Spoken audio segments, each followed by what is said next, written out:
రెడీయా?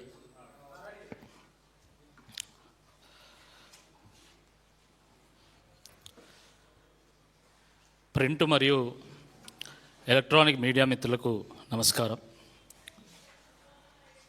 రేవంత్ రెడ్డి గారి ప్రభుత్వం వచ్చిన దగ్గర నుండి ఈ రాష్ట్రంలో విద్యాశాఖ పరిస్థితి పూజారు లేని గుడిలాగా, పంతులు లేని బడిలాగా, వైద్యులు లేని వైద్యశాలలాగా అయిపోయింది.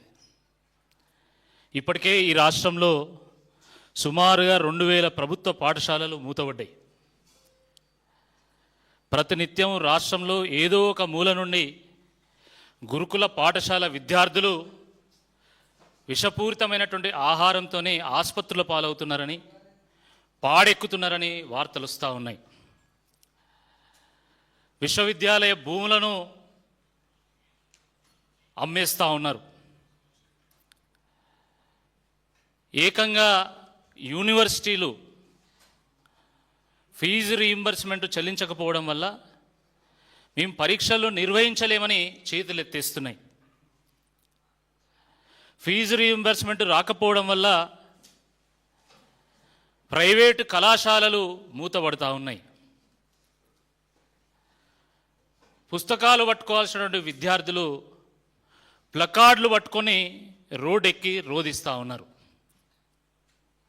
ఇంత దయనీయంగా ఈ రాష్ట్రంలో విద్యాశాఖ పరిస్థితి నెలకొన్నది. స్వర్గీయ రాజశేఖర రెడ్డి గారు వారు ముఖ్యమంత్రిగా ఉన్నప్పుడు 2008లో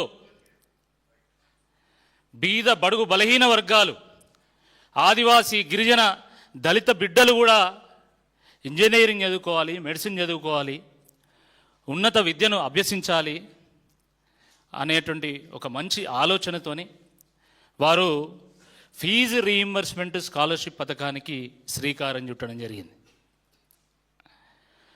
వారు ఏ ముహూర్తాన ఈ పథకాన్ని ప్రారంభించారో కానీ ఈ 18 ఏళ్ల కాలంలో ఫీజు రీయింబర్స్మెంట్ పథకం వల్ల 1 కోటి కుటుంబాలు బాగుపడ్డాయి. గ్రామాల్లో, తండాల్లో, గూడాల్లో అద్భుతమైనటువంటి ఒక సామాజిక మార్పు, ఆర్థికపరమైనటువంటి ఒక మార్పును మనం చూసాం. అత్యంత పేదరికంలో మగ్గినటువంటి కుటుంబాల్లో కూడా మొదటి తరం ఇంజనీర్లను, డాక్టర్లను, సైంటిస్టులను, ప్రభుత్వ ఉద్యోగులను మనం చూసాం. అలా నేను ఇంజనీర్ కావాలి, నేను డాక్టర్ కావాలి అని గుడిసెలో పుట్టినటువంటి పేదింటి బిడ్డ కూడా కన్నటువంటి కళ సాకారమైంది. ఆనాటి నుండి 2023 వరకు ఏ ప్రభుత్వమైనా కావచ్చు, ఏ పార్టీ అయినా కావచ్చు, ఏ ముఖ్యమంత్రి అయినా కావచ్చు,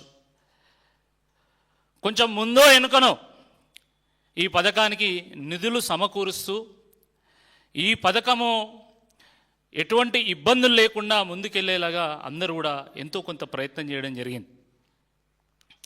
కానీ దురదృష్టకరమైనటువంటి విషయం ఏంటంటే రేవంత్ రెడ్డి గారి ప్రభుత్వం వచ్చిన దగ్గర నుండి ఈనాటి వరకు 2.5 ఏళ్ళు పూర్తయిన తర్వాత ఇప్పటి వరకు ఈ ఫీజు రీయింబర్స్మెంట్ పథకాన్ని సక్రమంగా కొనసాగించాలనేటువంటి ఆలోచన మాత్రం ఎక్కడ కూడా కనవల్లే. పైగా దీన్ని ఏదో రకంగా బొందబెట్టాలనేటువంటి ఆలోచన చాలా స్పష్టంగా కనబడతా ఉంది. ఫీజు రీయింబర్స్మెంట్ పథకానికి నిధులు విడుదల చేయమని చెప్పి అటు విద్యార్థులు, విద్యార్థి సంఘాలు, ఇటు కళాశాల యాజమాన్యాలు, లెక్చరర్ యూనియన్లు, మరోవైపు రాజకీయ పార్టీలు నెత్తి నోరు మొత్తుకున్నా కూడా ఈ ప్రభుత్వానికి చీమగుట్టినట్టు కూడా కావడం లేదు. వాస్తవానికి ఫీజు రీయింబర్స్మెంట్ పథకంలో చదువుకున్నటువంటి ఇంజనీర్లు, డాక్టర్లు, నేడు ప్రభుత్వ ఉద్యోగాల్లో ఉన్నటువంటి వాళ్ళు ఈ రాష్ట్ర పురోగతిలో, ఆర్థిక పురోగమనంలో అద్భుతమైనటువంటి ఒక పాత్ర పోషిస్తూ ఉన్నారు. చాలామంది ఫీజు రీయింబర్స్మెంట్ పథకం ద్వారా చదువుకున్నటువంటి వాళ్ళు అమెరికా వెళ్ళిళ్ళు, యూకే వెళ్ళిళ్ళు, ఆస్ట్రేలియా వెళ్ళిళ్ళు, విదేశాల్లో స్థిరపడ్డరు. ఫారెన్ కరెన్సీని మనకు పంపిస్తూ ఉన్నారు, ఇక్కడ పెట్టుబడులు వెళ్తూ ఉన్నారు, ఇక్కడ ఉపాధిని సృష్టిస్తూ ఉన్నారు. ఇంత అద్భుతంగా ఆ పథకము మీరు వేల కోట్లు ఖర్చు పెడితే లక్షల కోట్ల రూపంలో అది ఫలితం ఇస్తూ ఉంటే ఈయన చిల్లి గవ్వ కూడా ఇప్పటికీ చెల్లించడానికి మనసు రావడం లేదు. ఇది ఎంతవరకు సమంజసమని చెప్పి ఈ సందర్భంగా మేము ప్రశ్నిస్తూ ఉన్నాం. ఏమనంటే డబ్బులు లేవు, బీఆర్ఎస్ ప్రభుత్వం అప్పులపాలు చేసింది రాష్ట్రాన్ని, కాబట్టి మాకు ఫీజు రీయింబర్స్మెంట్ చెల్లించడానికి డబ్బులు లేవంటాడు. అరే, విద్య అనేది రాజ్యాంగం కల్పించినటువంటి హక్కు. ఇది మీ భిక్ష కాదు, ఇది ప్రభుత్వాల బాధ్యత. అది ఈరోజు మూసీ కోసం 1,00,000 కోట్లు ఖర్చు పెడుతున్నావు కదా, ఫ్యూచర్ సిటీ కోసం 1,00,000 కోట్లు ఖర్చు పెడుతున్నావు కదా, కాంట్రాక్టర్ల పేరు మీద వేల కోట్ల రూపాయలు మీరు చెల్లిస్తున్నారు కదా, ఎస్టిమేట్ల పెంపు మీద వేల లక్షల కోట్ల రూపాయలు మీరు దండుకుంటున్నారు కదా. మరి ఫీజు రీయింబర్స్మెంట్ పథకానికి ఒక 4-5 వేల కోట్ల రూపాయలు మీరు చెల్లించమంటే మీకు ఎందుకు మనసు రావడం లేదని అడుగుతున్నా. మీరు మూసీ కోసం 1,00,000 కోట్లు వెచ్చిస్తున్నారు. ఏ ప్రజా సంఘాలు అడిగినాయి, ఏ రాజకీయ పార్టీలు అడిగినాయి, ఏ విద్యార్థి సంఘాలు అడిగినాయి,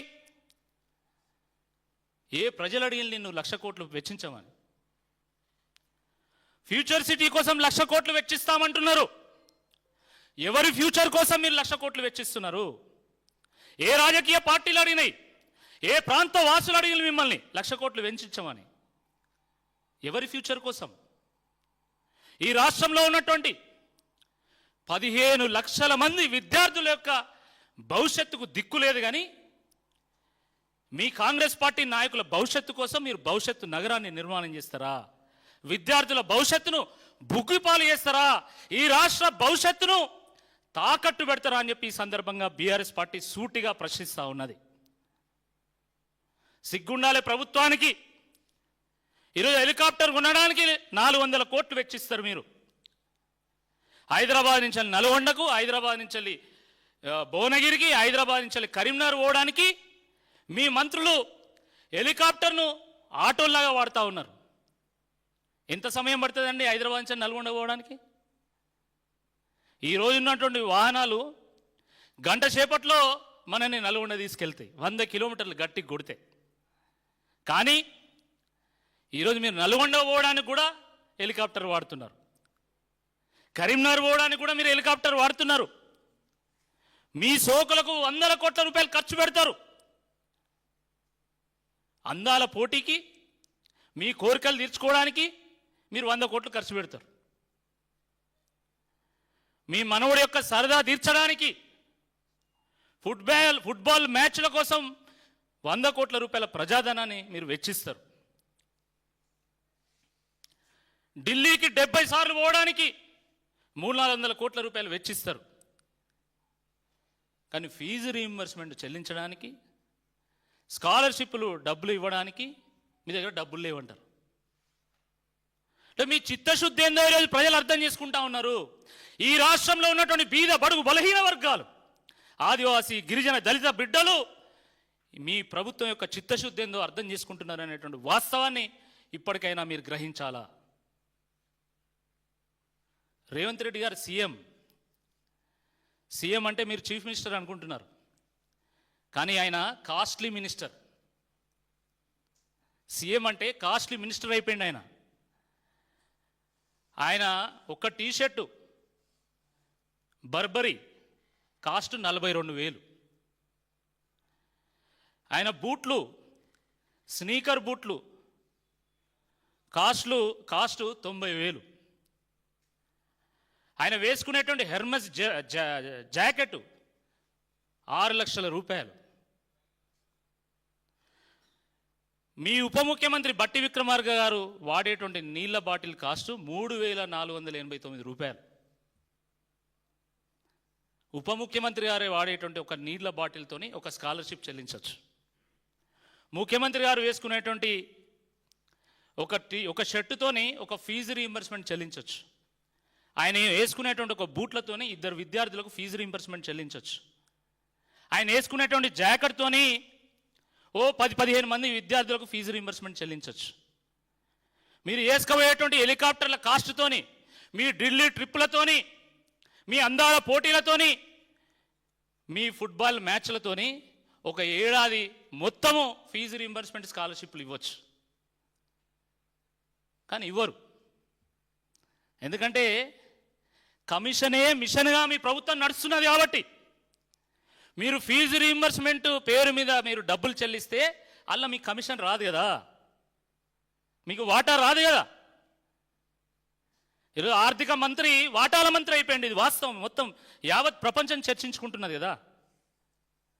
స్వయంగా ఆర్థిక మంత్రి గారి ఛాంబర్ ముందు కాంట్రాక్టర్లు ధర్నా చేసిండ్రు, మేము 30% వాటా మేము చెల్లించలేమని చెప్పి.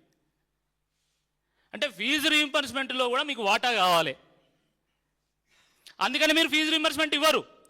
అదేదో ఓపెన్గా చెప్తే అయిపోతుంది కదా. అదేదో ఓపెన్గా చెప్తే ఈ బీద బడుగు బలహీన వర్గాల వాళ్ళు, ఎస్సీ ఎస్టీ బిడ్డలు అవసరమైతే ప్రతి చౌరస్తాలో భిక్షాటన చేసైనా కూడా మీకు కమిషన్ చెల్లించైనా ఆ ఫీజు రీయింబర్స్మెంట్ స్కాలర్షిప్ డబ్బులు తీసుకొని వాళ్ళు చదువుకుంటారు.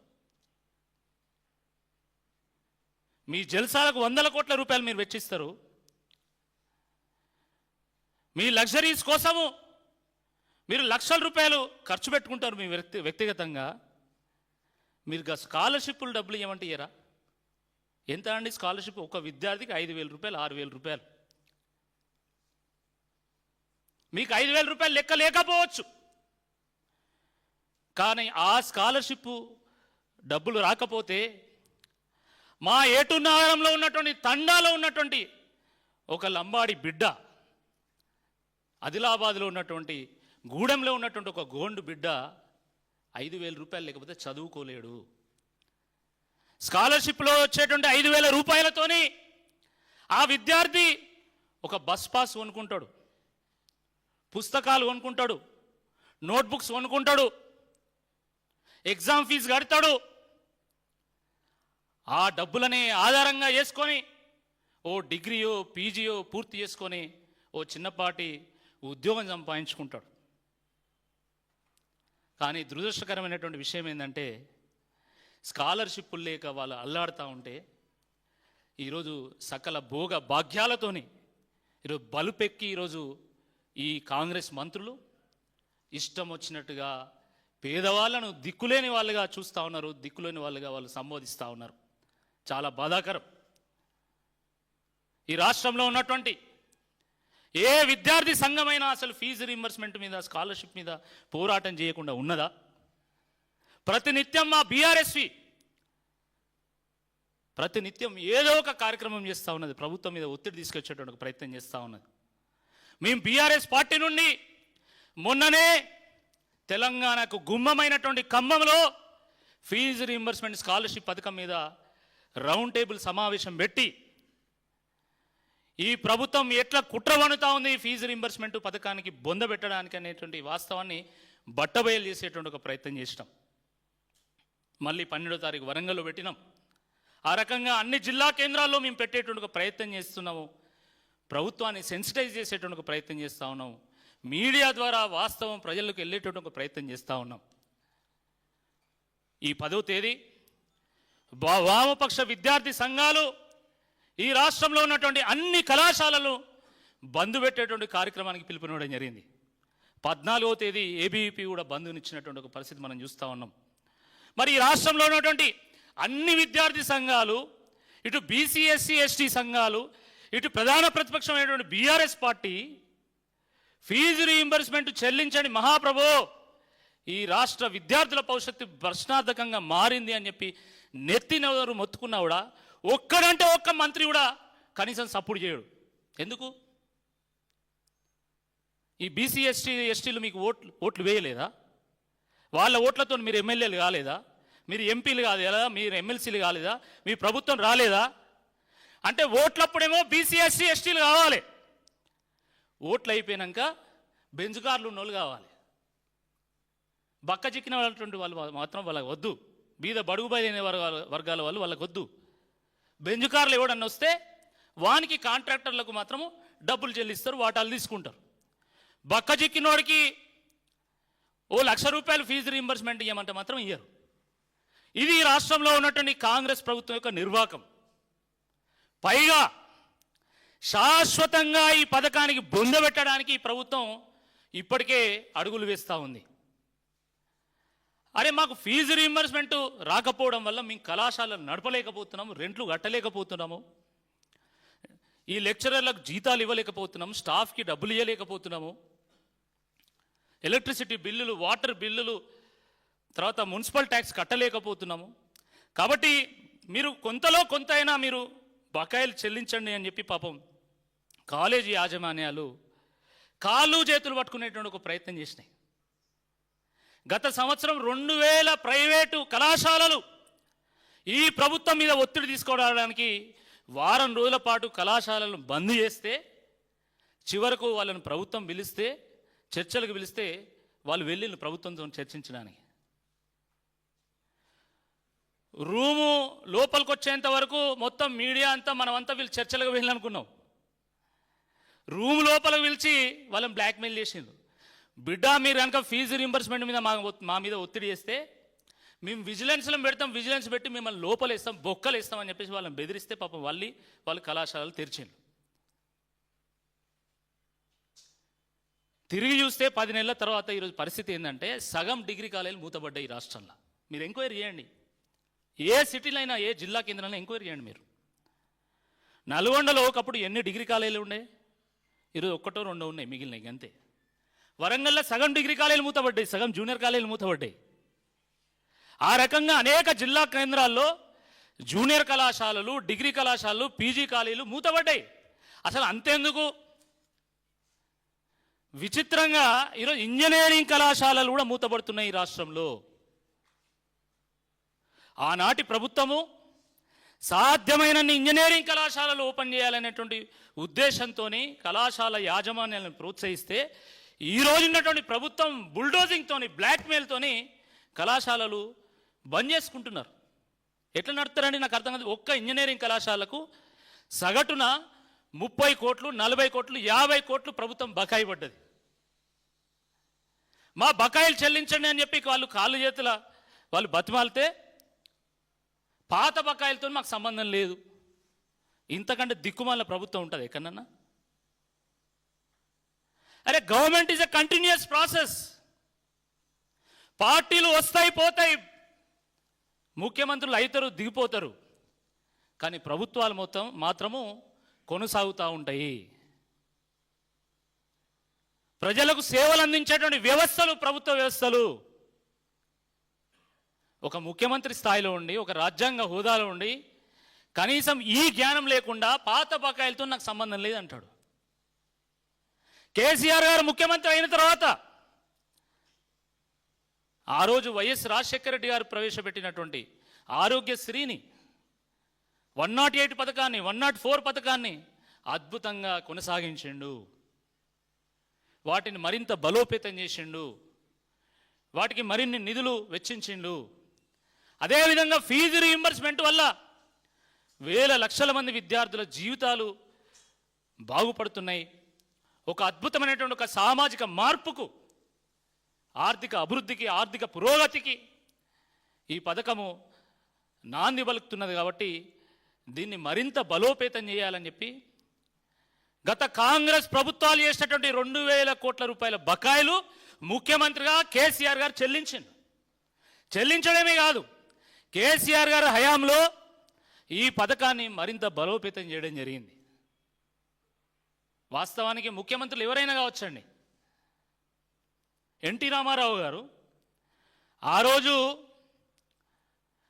ప్రభుత్వ పాఠశాలలు తక్కువ ఉండేటివి, ఒక 5-6 గ్రామాలకు ఒకటి, 10 లేకపోతే 10 గ్రామాలకు ఒక ప్రభుత్వ పాఠశాల ఉండేది. కాబట్టి గ్రామాల్లో ఉండేటువంటి వాళ్ళు కనీసం 7వ తరగతో 10వ తరగతో పూర్తి చేయాలనేటువంటి ఉద్దేశంతో ఎన్టీ రామారావు గారు 12 ఏళ్ల వరకు ఉచిత బస్ పాస్ను ప్రవేశపెట్టాడు.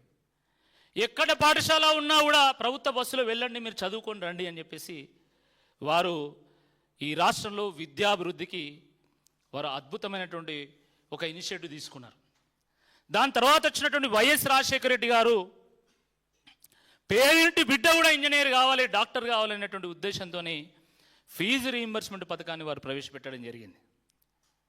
కేసీఆర్ గారు వచ్చిన తర్వాత నా ఇంట్లో మనవడైనా లేకపోతే పేదింటి బిడ్డ అయినా కూడా ఒక రెసిడెన్షియల్ పాఠశాలలో ఉన్నతమైనటువంటి విద్యను అభ్యసించేటువంటి ఒక సదుపాయం ఉండాలనేటువంటి ఒక సదుద్దేశంతో 1000 గురుకుల పాఠశాలలు ఓపెన్ చేసి ఒక్కొక్క విద్యార్థి పేరు మీద 1,20,000 రూపాయలు ఖర్చు పెట్టి 6 లక్షల మంది విద్యార్థులను గురుకుల పాఠశాలలో చదివించినాడు. కేవలం అదే కాదు, పేదింటి బిడ్డలు ఇక్కడ మాత్రమే కాదు, విదేశాల్లో కూడా ఉన్నతమైనటువంటి విద్యను అభ్యసించాలనేటువంటి ఉద్దేశంతోనే వారు ఓవర్సీస్ స్కాలర్షిప్ను కూడా వారు ప్రవేశపెట్టారు. ఈ సందర్భంగా నేను ప్రశ్నిస్తున్న కాంగ్రెస్ ప్రభుత్వాన్ని, ఇంతమంది ముఖ్యమంత్రులు విద్య ఒక హక్కని, విద్య ద్వారా మాత్రమే పేదరికాన్ని జయించగలుగుతామని, విద్య ద్వారా మాత్రమే అద్భుతమైనటువంటి ఒక సామాజిక ఆర్థిక మార్పును తీసుకురాగలుగుతామని ఇలాంటి బృహత్తరమైనటువంటి పథకాలు ప్రవేశపెట్టింది కదా, నువ్వేం పెట్టినావు అసలు? ఈ 2.5 ఏళ్లలో నువ్వు విద్యాశాఖలో తీసుకొచ్చినటువంటి మార్పు ఏంది, తీసుకొచ్చినటువంటి సంస్కరణ ఏందని చెప్పి ఈ సందర్భంగా నేను అడుగుతున్నా. ఏం చేసినావు నువ్వు? ఉస్మానియా యూనివర్సిటీ పోతే 1000 కోట్ల రూపాయలు ఇస్తా అంటే ఇప్పటివరకు 1 రూపాయి ఇవ్వలే. కోటి మహిళా కళాశాలలు యూనివర్సిటీ చేసినామన్నారు, 500 కోట్లు ఇస్తామన్నాడు, ఇప్పటివరకు 1 రూపాయి ఇవ్వలే. తెలంగాణ పబ్లిక్ స్కూల్స్ అని ఈరోజు ఇంత హడావిడి చేసి ఆ కాంట్రాక్ట్ మొత్తం వాళ్ళ బంధువులకు అప్పచెప్తున్నారు. ఏం మార్పు వచ్చింది అసలు కాంగ్రెస్ వస్తే? కాంగ్రెస్ వస్తే మార్పు వస్తుంది. ఎవరి జీవితాల్లో మార్పు వచ్చింది? మీ కాంగ్రెస్ నాయకుల జీవితాల్లో మార్పు వచ్చింది, కానీ విద్యార్థుల జీవితాల్లో మార్పు వచ్చిందా? నిరుద్యోగుల జీవితాల్లో మార్పు వచ్చిందా? రైతుల జీవితాల్లో మార్పు వచ్చిందా? కూలీల జీవితాల్లో మార్పు వచ్చిందా? ఆటో వాళ్ళ జీవితాల్లో మార్పు వచ్చింది? ఎవరి జీవితాల్లో మార్పు వచ్చిందని చెప్పి ఈ సందర్భంగా నేను సూటిగా ప్రశ్నిస్తూ ఉన్నా. ఈరోజు పరిస్థితి చాలా తీవ్రంగా మారింది. మొన్న ఎంసెట్కి సంబంధించినటువంటి కౌన్సిలింగ్ జరిగితే దానికి సంబంధించినటువంటి ప్రక్రియ ప్రారంభమైతే 50,000 మంది ఎంసెట్ ర్యాంకులు వచ్చి కూడా వాళ్ళ సర్టిఫికేట్లను వెరిఫై చేసుకోలేదు. వాళ్ళు టర్నప్ అవుతలేరు. ఎందుకు? అసలు ఈ ఫీజు రీయింబర్స్మెంట్ పథకం కొనసాగుతుందా లేదా అనేటువంటి అనుమానము ఈరోజు అందరిలో ఉంది. ఎందుకున్నది అంటే ఈ ప్రభుత్వము జియో నెంబర్ 7ని ఈ మధ్యలో తీసుకొచ్చింది. ఆ పథకం ద్వారా ప్రభుత్వం చెప్పేది ఏంటంటే, ఎన్ని రోజులు మేము యాజమాన్యాలకు డబ్బులు ఇచ్చినాము, కానీ ఈ జియో 7 ద్వారా మేము విద్యార్థులకు నేరుగా ఫీజు రీయింబర్స్మెంట్ చెల్లిస్తామంటున్నారు. ఇది సాధ్యమేనా అని అడుగుతున్నా. ఇన్నేళ్ల పాటు ఫీజు రీయింబర్స్మెంట్ పథకం ఉన్నది కాబట్టి మా పిల్లగాన్ని ప్రభుత్వమే చదివిస్తుంది, ప్రభుత్వమే డబ్బులు వెచ్చి చదివిస్తుంది అని చెప్పేసి తల్లిదండ్రులకు ఒక భరోసా ఉండేది. ర్యాంక్ వస్తే చాలు, కౌన్సిలింగ్కి పోయి ఆడ సర్టిఫికెట్లు పెట్టి ఆడ అడ్మిషన్ తీసుకునేది. ఈరోజు పరిస్థితి ఏంది? నువ్వు విద్యార్థులకు నేరుగా చెల్లిస్తావంటే ఈ పథకానికి ఎగనామం పెడుతున్నా అని చెప్పకనే చెప్తున్నావు. ఇది తల్లిదండ్రులకు అర్థమైంది, ఇది విద్యార్థులకు అర్థమైంది. అందుకనే ఎవరు కూడా ఫీజు రీయింబర్స్మెంట్ ద్వారా ఇంజనీరింగ్ చదువుకోవాలని అనుకునేటువంటి ఒక పరిస్థితి లేదు, డిగ్రీ పీజీ చదువుకోవాలని అనుకునేటువంటి ఒక పరిస్థితి లేదు. ఇది వాస్తవం నేను మాట్లాడేది. నమ్మకం పోయింది విద్యార్థులకు కానీ తల్లిదండ్రులకు కానీ నమ్మకం పోయింది. గత 3 ఏళ్ల నుంచి 1 రూపాయి కూడా విడుదల చేయకపోవడం వల్ల ఈరోజు విద్యార్థులు పాపము ఇంజనీరింగ్ పూర్తి చేసి డిగ్రీ పీజీలు పూర్తి చేసి ఉన్నత చదువులకు పోవాలనుకున్నా కూడా కనీసం సర్టిఫికెట్ వస్తలేదు. కొంతమంది అయితే చదువుకున్న దాంట్లో ఒక 10-20% మందికి సాఫ్ట్వేర్ ఉద్యోగాలు వచ్చినాయి. వాళ్ళు సిటిఎస్లో, ఇన్ఫోసిస్లో, టీసీఎస్లో జాబ్ వస్తే సర్టిఫికెట్ కావాలంటే కాలేజీ వాళ్ళు ఏమంటారు, నువ్వు మొత్తం 4 ఏళ్ళకి సంబంధించి నువ్వు 8 లక్షలు చెల్లించు, నువ్వు 5 లక్షలు చెల్లించు, 10 లక్షలు చెల్లించు అంటారు. అట్లయితే నీ సర్టిఫికెట్ ఇస్తామంటారు. కంపెనీ వాళ్ళు ఏమంటారు, నువ్వు సర్టిఫికెట్ తీసుకొస్తేనే నీకు ఆఫర్ లెటర్ ఇస్తామని వాళ్ళు మొత్తుకుంటారు. ఒక రకమైనటువంటి ఒక మానసిక ఆందోళనకు ఈరోజు విద్యార్థులు తల్లిదండ్రులు గురవుతున్నారు. ఇది వాస్తవ పరిస్థితి ఈ రాష్ట్రంలో.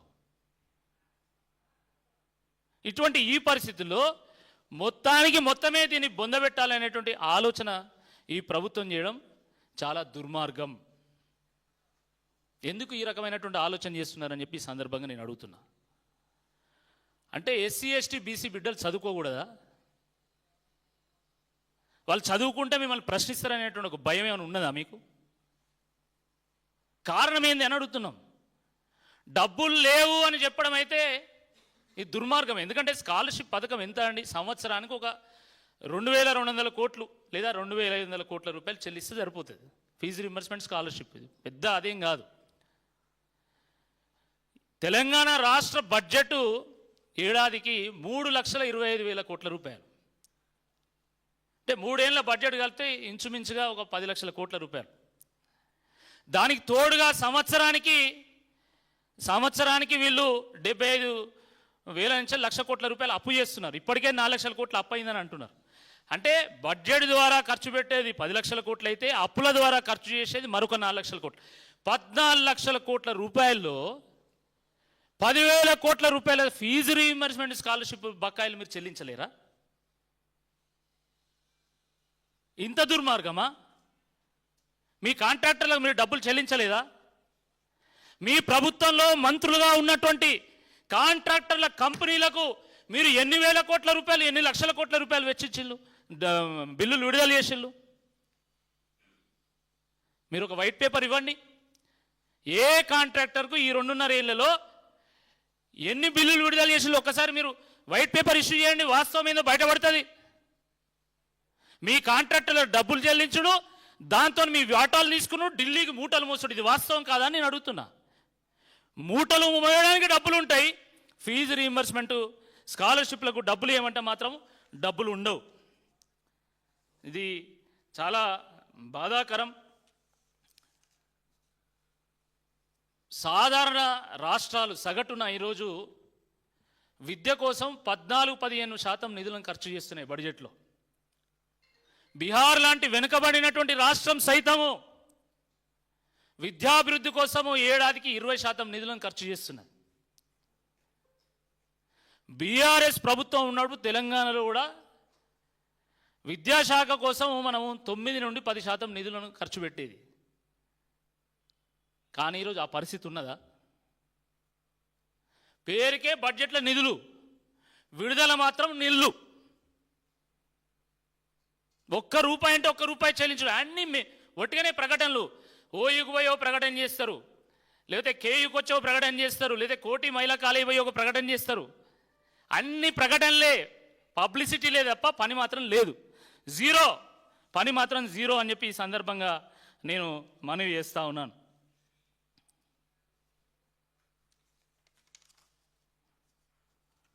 ఇప్పటికే ఆకునూరు మురళి లాంటి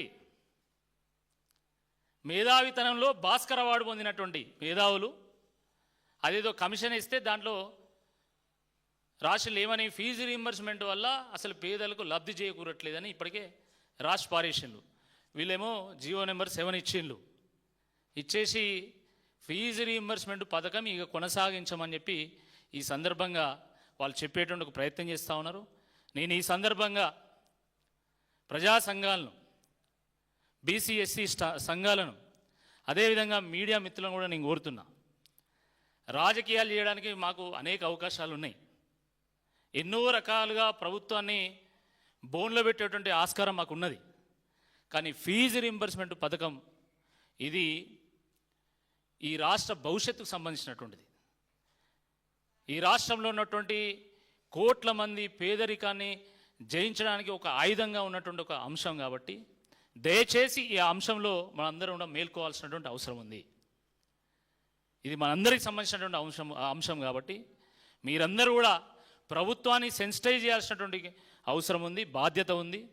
ఇప్పటికే మనం చూస్తున్నాం ప్రభుత్వాల మీద ఉన్నటువంటి అసంతృప్తితోని ఈరోజు కాక్రోచ్ పార్టీలు వస్తున్నాయి. ఫీజు రీయింబర్స్మెంట్ కనుక మీరు బంద్ చేస్తే కాక్రోచ్లు కాదు క్రొకొడైలు కూడా వస్తాయి. ఆ క్రొకడైలే మిమ్మల్ని మింగేస్తాయని చెప్పి ఈ సందర్భంగా నేను ఈ ప్రభుత్వ పెద్దలను నేను ఈ సందర్భంగా హెచ్చరిస్తా ఉన్నా. ఫీజు రీయింబర్స్మెంట్ రద్దు చేస్తే ఈ విద్యార్థుల తల్లిదండ్రులు, కళాశాల యాజమాన్యాలు, కళాశాలలో ఉన్నటువంటి లెక్చరర్లు మీ ప్రభుత్వాన్ని రద్దు చేసేటువంటి ఒక పరిస్థితి వస్తుంది. ఈ రాష్ట్రంలో సైతం జెన్జీ ఉద్యమం వస్తుందని చెప్పి ఈ సందర్భంగా నేను హెచ్చరిస్తున్నా. ఏడాదిలో 14 లక్షల మంది ఈ ఫీజు రీయింబర్స్మెంట్ స్కాలర్షిప్ పథకం ద్వారా లబ్ధి పొందుతారు. కాబట్టి వాళ్ళందరూ కూడా మీ భరతం పట్టడానికి సిద్ధంగా ఉన్నారు. కాబట్టి ఇప్పటికైనా మీరు ఫీజు రీయింబర్స్మెంట్ స్కాలర్షిప్ బకాయిలను చెల్లించాల్సిందే ఈ సందర్భంగా మేము బీఆర్ఎస్ పార్టీ పక్షాన డిమాండ్ చేస్తూ ఉన్నాం.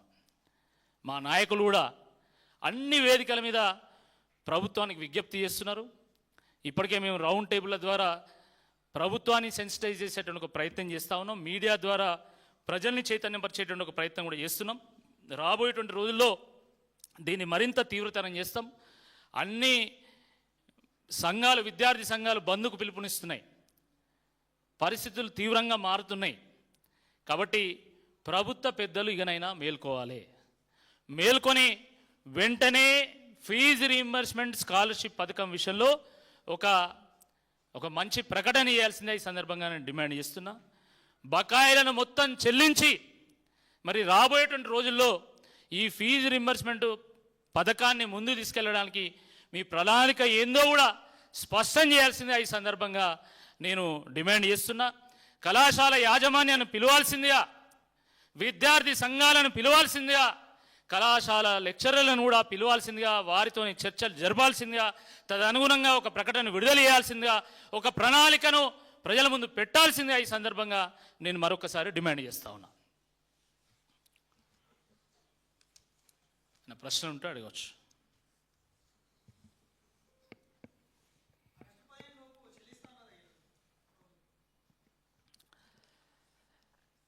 ఇది ఒక వాయిదాల ప్రభుత్వం. దసరాకి ఇస్తాము, దీపావళికి ఇస్తాము, సంక్రాంతికి ఇస్తాము. మీ ఎమ్మెల్యేల జీతాలు అవుతున్నాయా? ఫస్ట్ తారీఖు మీరు జీతాలు తీసుకోవట్లేదా?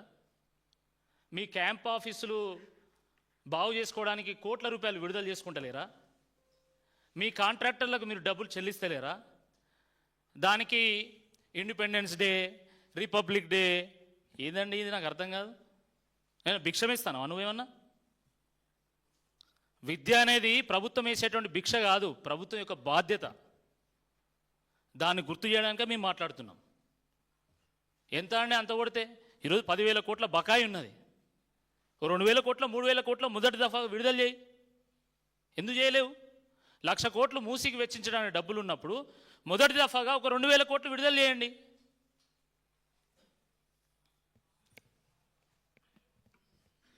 ఇంకా thank you so much.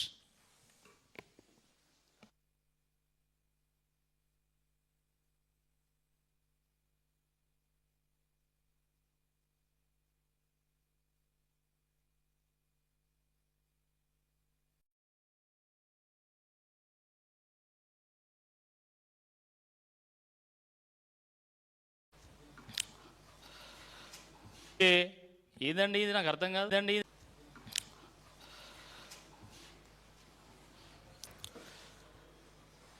Print మరియు ఎలక్ట్రానిక్ మీడియా మిత్రులకు నమస్కారం.